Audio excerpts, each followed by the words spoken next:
Ya, assalamualaikum warahmatullahi wabarakatuh. Kita berjumpa lagi di channel Batu Watu Atos ya teman-teman ya.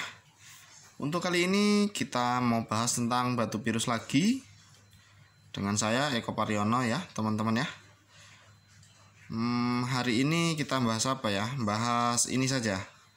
Cara pengetesan batu virus yang salah ya teman-teman ya. Jangan sampai dilakukan yang seperti ini, karena ini bakal merusak dari batu itu sendiri. Oke, langsung saja. Yang pertama, tes uji amplas atau tes pada batu turkois itu nggak usah menggunakan metode pengamplasan ya teman-teman ya.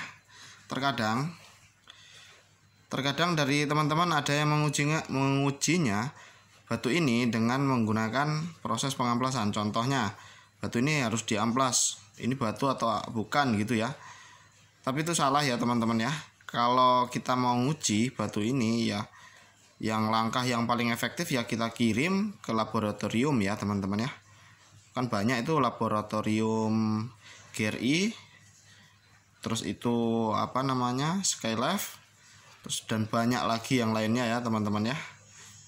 Nah, itu metode yang salah menurut saya, karena proses pengamplasan dari batu itu akan meninggalkan jejak-jejak pada batu itu sendiri. Nanti contohnya sudah yang kita poles begini ya, kita poles mulus bersih sudah, dan juga nanti pas kita beli barang kita lakukan proses pengamplasan lagi, yaitu nggak bakal efektif karena itu nggak bisa menunjukkan kalau itu batu asli atau bukan ya teman-teman ya. Nah, yang kedua, kita lakukan proses pembakaran pada batu. Nah, kita lakukan pembakaran seperti ini dengan korek ataupun dengan kompor. Itu juga nggak bagus untuk batu ya teman-teman ya. Nah, ada beberapa customer menggunakan metode seperti itu untuk mengetahui batu atau bukan. Itu metode yang salah bagi saya ya teman-teman. Itu akan merusak batu itu sendiri. Nah, batu itu punya daya tahan sendiri-sendiri ya teman-teman ya, tergantung mineralnya. Contohnya ini kan turkois ya teman-teman ya. Batu virus Persia turkois itu nggak mempunyai ketahanan yang sangat kuat terhadap panas ya teman-teman ya. Karena batu ini, batu Persia atau virus Persia, memang lumayan sudah keras timbang virus-virus yang lainnya. Tapi kekerasannya virus atau batu turkois ini itu mempunyai kekerasan yang nggak begitu maksimal ya teman-teman ya.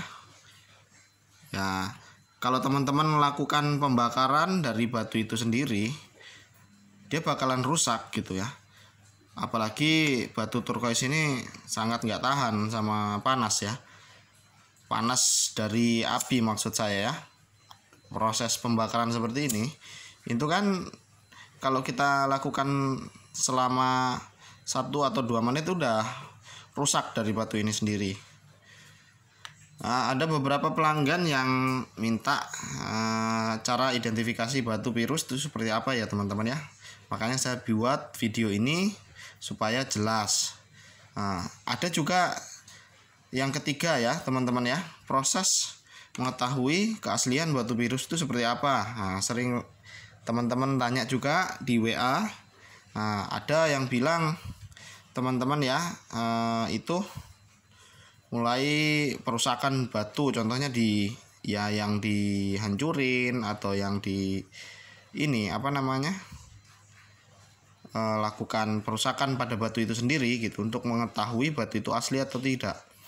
Nah, itu langkah atau metode yang sangat fatal ya teman-teman ya. Nah, banyak yang teman-teman udah lakuin, contoh perusakan pada barang itu atau mau mengetahui batu itu asli dan palsunya ya. Setelah batu ini kita lakukan perusakan, contohnya dirusak, dipotel, dicatuk, atau pokoknya dirusakin lah. Nah, manfaatnya apa kalau sudah ini batu sudah rusak? Ya jadi apa gitu, jadi damage saja, kerusakan pada barang ini ya teman-teman ya. Nah, contoh seperti ini, barang dibeli Habis itu mau mengetahui asli sama palsunya terus dirusakin, dilakukan perusakan pada barang. Setelah itu kita tahu, umpama ada yang ngerti ini asli, ini palsu. Setelah itu apa manfaatnya? Bagi kita uang sudah terbuang dan juga barangnya rusak gitu loh, gak jadi apa-apa. Ya kalau menurut saya langkah-langkah yang seperti itu nggak usah diikuti ya teman-teman ya, karena itu bakal merugikan dari teman-teman sendiri bila mana teman-teman tetap melakukan perusakan pada batu itu sendiri ya teman-teman ya.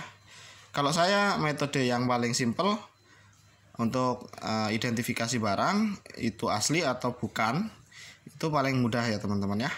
Yang pertama, kenali dulu batu virus itu seperti apa.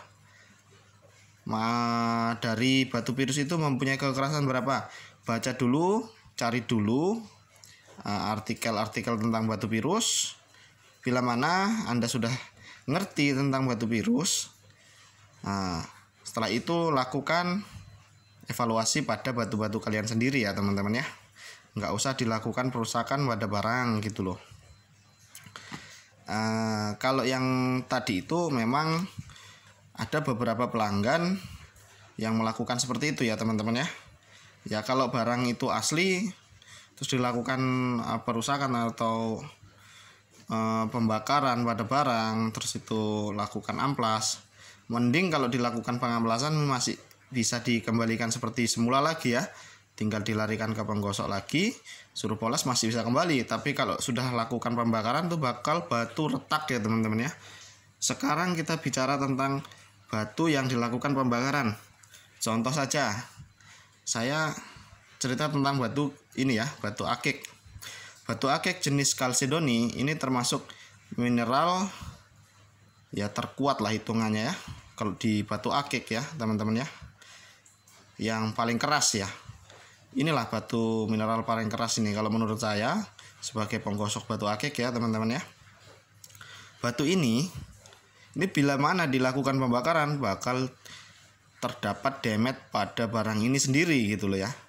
Contohnya kita lakukan pembakaran, dengan manual seperti ini tanpa media apapun, ya bakal ini rusak. Kalau nggak pecah ya pasti ada yang overheating gitu ya teman-teman ya, overheat. Barang ini ada perubahan bentuk ya, apa namanya, kalau kita bilang itu ada perubahan bentuk dari barang ini sendiri, entah itu warna, entah itu pecah, ya pastinya ada perubahan bentuk gitu loh ya. Apalagi jenis batu virus lakukan pembakaran pasti dia bakal menimbulin ya macam guratan warna putih, retak ataupun langsung meledak gitu ya teman-teman ya. Nah karena dia terlalu panas, karena batu virus ini saya lakukan proses pengamplasan atau proses pengkilapan saja, tidak sembarangan ya teman-teman ya. Nah bila mana ada proses pengamplasan batu virus itu sampai ditekan, apabila ditekan itu barang batu virus itu akan merusak akan terjadi kerusakan pada batu itu sendiri gitu. Kita lakukan pengamplasan terus ditekan, terus itu kita nggak ngikuti prosedur pengamplasan atau proses finishing pada batu virus, ya bakal rusak. Batu virus sendiri juga punya kemampuan, punya batas kemampuan sendirilah untuk menahan panas itu ya teman-teman ya. Ini ada banyak pertanyaan seperti ini, makanya saya lakukan pembuatan video yang model seperti ini ya teman-teman ya. Ya takutnya ada teman-teman yang masih belum paham tentang jenis batu virus, dilakukan pembakaran pada batu itu sendiri ya bakal terjadi kerugian pada yang pemilik batu ya teman-teman ya. Jangan dilakukan. Siapa tahu teman-teman ada teman-teman yang punya barang terus itu ini kita lakukan pengamplasan, terus kita ya bakal nanti ribut sama kawan-kawan sendiri gitu ya. Oke, cukup mungkin, terima kasih video ini ya teman-teman ya. Mudah-mudahan bermanfaat. Wassalamualaikum warahmatullahi wabarakatuh.